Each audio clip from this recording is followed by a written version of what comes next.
आएगा welcome the Pakistani father इंसान तो यार मेरा नाम जाद है यार भाई। चाइना ने भारत का साथ देते हुए पाकिस्तान को कर दिया नंगा और मार दिया पाकिस्तान को मुंह पे जोरदार थप्पड़ के तुम जंग हारे हो ना यार। हो जाए चाइना ने ऐसे बोला है। अबे हाँ बोला भारत वॉर जीता है और क्या बोल रहे हो? अबे हाँ पूरा एक्सपोज किया है चाइना ने। वीडियो वॉच करते हैं यार भाई कौन ऑन करते हैं स्टार्ट। चीन ने अपने आयरन ब्रदर पाकिस्तान की पोल खोल कर रख दी है। कल देर रात जो पाकिस्तानी पटाखे छुड़ा रहे थे और कह रहे थे कि हम जीत गए भारत के खिलाफ, सड़कों पर रैलियां निकाल रहे थे, सब घरों में दुबक गए हैं। और वहीं इंटरनेशनल मीडिया खासकर कि अमेरिका की CNN और कतर की अल जजीरा जो कि सबसे ज्यादा फेक न्यूज भारत के खिलाफ फैला रही थी, और कल रात से ही एक नैरेटिव गढ़ा जा रहा था कि भारत हार गया, पाकिस्तान जीत गया।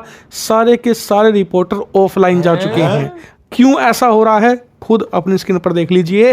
अब से कुछ ही मिनटों पहले चीन की सैटेलाइट इमेज निकलकर सामने आई है और इसमें दिखा है पाकिस्तान की तबाही का सबूत। दरअसल आप अपनी स्क्रीन पर देखिए, चीन की एक सरकारी सैटेलाइट कंपनी है मजार विजन, इसने ये सैटेलाइट इमेज जारी करी है पाकिस्तानी एयरबेस की। और सबसे पहले मैं आपको दिखा रहा हूं पाकिस्तानी वायुसेना का बोलारी एयरबेस, और इसमें आप देख सकते हैं ये इमेज है पहले की अटैक से और ये इमेज है अटैक के बाद की। लिटरली हमने पूरा जो इंफ्रास्ट्रक्चर था, खासकर की जो क्रिटिकल इंफ्रास्ट्रक्चर था जहां पर इनकी मिसाइलें वगैरह स्टोर करके रखी जाती थी, सारी की सारी धराशायी करके रख दी हैं हमने। इतना ही नहीं, जैकोबाबाद का भी यही हाल है। ये पाकिस्तानी वायुसेना का हब माना जाता था, इसका एक क्रिटिकल हिस्सा हमने उड़ा दिया है। लिटरली 1/4 एयरबेस ही तबाह कर डाला है। लेकिन ये तो सब छोटे मोटे धमाके हैं, असली धमाका हुआ है नूर खान एयरबेस पर। दरअसल ये सैटेलाइट इमेज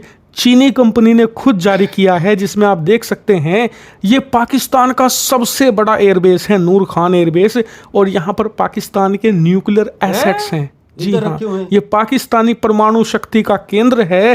भारत ने इसी के एक क्रिटिकल स्ट्रक्चर पर धावा बोला, जो कि बताया जा रहा है कि ये नूर खान एयरबेस का वो इलाका था जहां पर इनकी सबसे सेंसिटिव चीजें रखी हुई थी। ये सबसे सेंसिटिव हिस्सा था नूर खान एयरबेस का, और हमने इसका हश्र क्या किया है। लिटरली पूरा का पूरा ये हिस्सा ही तबाह हो चुका है, फ्लैट कर दिया है हमने इसे। ऐसा लग रहा है कि ये पाकिस्तान का कोई फ्लैट इलाका है जहां पर बच्चे क्रिकेट खेला करेंगे आगे, और इसीलिए ये पाकिस्तान के लिए सबसे करारा झटका है। और ये तो शुरुआत है, जो अभी 3 से लेकर 4 एयरबेस की इमेज निकलकर सामने आई हैं, कल सुबह तक और तमाम एयरबेस की जो फुटेज हैं निकलकर सामने आ जाएंगी, वो भी मैं आपको दिखाऊंगा। लेकिन फिलहाल मैंने आपको ये इसलिए दिखाया है क्योंकि कल शाम से जब से सीज फायर का यहाँ पर ऐलान किया है ट्रंप ने, तभी से भारत में कुछ लोग डिमोटिवेट हो गए थे, निराश हो गए थे कि यार इतना शानदार मौका है, हमें इनकी जमीन कब्जानी चाहिए थी, या कम से कम पाकिस्तान ऑक्यूपाइड कश्मीर का कुछ हिस्सा तो हम कब्जा ही सकते थे। हमने इस मौके को जाने दिया। इसके अलावा कुछ लोग इसलिए भी निराश हैं कि चलो सीज फायर हुआ तो हुआ, लेकिन जिस तरीके से हुआ उसको लेकर भी निराशा है कि यार ट्रंप ने पहले कैसे अनाउंस किया, पीएम मोदी अनाउंस करते या फिर दोनों देशों की मिलिट्री अनाउंस कर देती, वो भी ठीक थे। डोनाल्ड ट्रंप और अमेरिका क्यों श्रेय लेने बीच में आ गए? तो यकीन मानिए इसके पीछे एक बहुत ठोस कारण है। कुछ चीजें मुझे भी पता है जो निकलकर सामने आई हैं, अभी सामने नहीं रख सकता क्योंकि कुछ ही देर पहले भारतीय सेना ने एक पोस्ट डाला है जिसमें कहा है कि कोई भी स्पेकुलेशन या सोर्सेज के हवाले से खबर मत दीजिए, आने वाले समय में हम आपको सारी चीज़ें बताएंगे। तो हमें उन पर भरोसा रखना चाहिए। लेकिन इतना जान लीजिए आप लोग, थोड़ा सा हिंट आपको दे दूं मैं, कि पाकिस्तान एक ऐसा देश है जिसका कोई भविष्य नहीं है, और जिसका भविष्य नहीं होता उसे चिंता नहीं होती। वो चाहे कोई भी एक्शन ले ले क्योंकि वो खुद को बर्बाद मान चुका है। वहाँ के लोगों की मेंटालिटी ये है कि धरती पर तो हम सिर्फ मरने के लिए आए हैं, असली मज़ा हमारा मरने के बाद शुरू होता है। तो ऐसे लोगों से मुंह लगना भी बेकार है। तो पाकिस्तान के जो लोग खुशियां मना रहे हैं उन्हें देखकर तो बिल्कुल निराश ना हो और ना हैरान हो, क्योंकि वो लोग ज़ोंबी कौम हैं, मरे हुए लोग हैं, उनमें ना तो कोई ज़मीर बचा है, ना ही उनमें कोई अक्ल, और इसीलिए इन पर ध्यान देना टाइम वेस्ट करने के बराबर है। और सबसे महत्वपूर्ण बात, ये बात याद रखिए कि हमारे ऑपरेशन सिंदूर के सभी टारगेट अचीव हुए, हमने तमाम आतंकियों को मार गिराया। हमने सबसे अहम बात पाकिस्तान को ये बात याद दिला दी कि आपकी जो धमकी हुआ करती थी ना कि हम पर अटैक कर दिया तो परमाणु बम फेंक देंगे, वो हमने ख़त्म कर दी है। अब हम जब चाहेंगे तब पाकिस्तान को किसी भी इलाके में हिट कर सकते हैं। पाकिस्तान को अपनी हैसियत भी पता लग गई कि भारत कहीं भी पाकिस्तान में कभी भी अटैक कर सकता है, हम उन्हें रोकने में सक्षम नहीं हैं। ये सबसे बड़ी जीत है।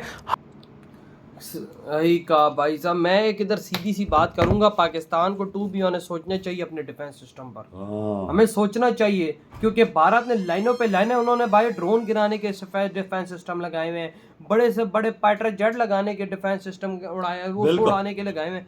यार हमें सोचना चाहिए। हमारा डिफेंस सिस्टम कहाँ था यार? इतनी बड़ा हमारा नुकसान हो गया, बिल्कुल ही कुछ नहीं था ना, बिल्कुल ही जगह खाली थी, बिल्कुल ही ऐसे। अमेरिकन सैटेलाइट भी बोले तो समझ जाती थी, तो चाइना ने बोला, जो हमारा दोस्त है, हमारा सका यार है। देखो भाई साहब, अच्छा चाइना ने तो फिर भारत की भी रिलीज की होंगे। हम लोग बोल रहे हैं भाई हमने भारत के एयरबेस उड़ा दिए, तो भारत फिर चाइना ने तो भारत की भी शो किए होंगे।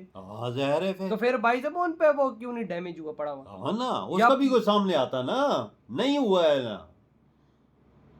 कहानी देखो हमारे, देखो ये सब कुछ चाइना के सैटेलाइट ने दिया है, सब कुछ। भाई इतने बड़े बड़े मोरे हुए हैं। ओ यार, नूर खान एयरबेस तो बिल्कुल ही सफाया ही वजह, मैंने अभी देखा यार, बिल्कुल मैदान बना, उधर बहुत गंदा बचा है, क्रिकेट का मैदान बना दिया उन्होंने तो यार। पता नहीं फाइटर जेट को डैमेज हुआ है कि नहीं हुआ, अब ये हमें नहीं पता भाई यार। लेकिन भाई साहब उधर तो वो खड्डा बन गया होगा। ये तो 2 दिन और रोकते तो पता नहीं क्या क्या होता। अल्लाह ये शुक्र करो कि रोक गई है, मोदी जी राजी हो गए हैं यार। ये मोदी जी का बड़कपन है कि मोदी जी ने इंसानियत देखी। बिल्कुल, मोदी जी ने तो अमेरिका के बाप की भी नहीं सुनते यार ना भाई साहब। ये मुझे समझ नहीं आ रही मोदी जी ने आखिर मान कैसे गए। बिल्कुल, मोदी जी तो किसी के बाप की नहीं सुनते। मोदी जी ऐसे बंदे ना जो एक दफा ठान ले वो कर दिखाते, और उन्होंने किया भी है यार। उन्होंने देखो ना कि उन्होंने सब कुछ कश्मीर में जो कुछ हुआ उसका हाल क्या उन्होंने देखा नहीं। तो देखो भारत ने कितना बड़ा बड़कपन दिखाया। भारत के पास कश्मीर लेने का मौका था, और इससे बड़ा मौका भारत को आज तक नहीं मिला। बड़े फिर भी इंडिया बोलता है कि यार इंडिया रुक गया भाई। नहीं तो आज कश्मीर भारत का होता। हाँ, सबसे पहले मोदी जी बोलते हैं इंसानियत की जाने जाया ना हो। हाँ बिल्कुल भाई, बेगुनाह लोग मारे ना जाए। ये तभी तो मोदी जी रुक गए।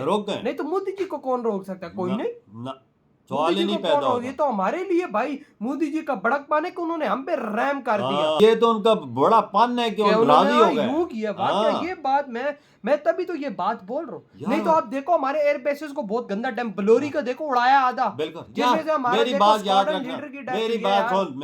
इंडिया की सबसे बड़ी पहली बात है, पहले वार नहीं करता ही। सही कहा, पहले वार नहीं करते। अगर उस पर कोई वार कर दे तो फिर उसे छोड़ता कब्र तक नहीं। वही ना, देखो भारत ने मिसाइल अटैक किया हमारे देश के अंदर आके किए, ठीक है, वो एक बॉर्डर क्रॉसिंग थी, वो भी एक मतलब कि इंटरनेशनल बॉर्डर क्रॉसिंग थी, सारा कोई था, ठीक है, वो मानते। लेकिन उन्होंने हमारी आर्मी को टारगेट नहीं किया ना तो, हमारे कोई एसेट को ऐसा नुकसान पहुंचाया। उन्होंने अपना मिशन था वो उन्होंने किया, और उसके बाद फिर हमने उन पे हमला किया तो वो भी तभी उन्होंने हमारे वो एक्टिव हो गया। मतलब समझो फिर वॉर शुरू हो गई। फिर ट्रम्प बीच में आया। वो तो मुझे तो यूं लगता है कि जैसे भाई साहब वो ट्रम्प ने बोला मोदी जी के पांव पकड़ के मोदी जी को मनाया, बस राजी किया है, तो तभी सब कुछ हुआ। वही ना। तो आपकी क्या थॉट इतनी वीडियो तुम करते तो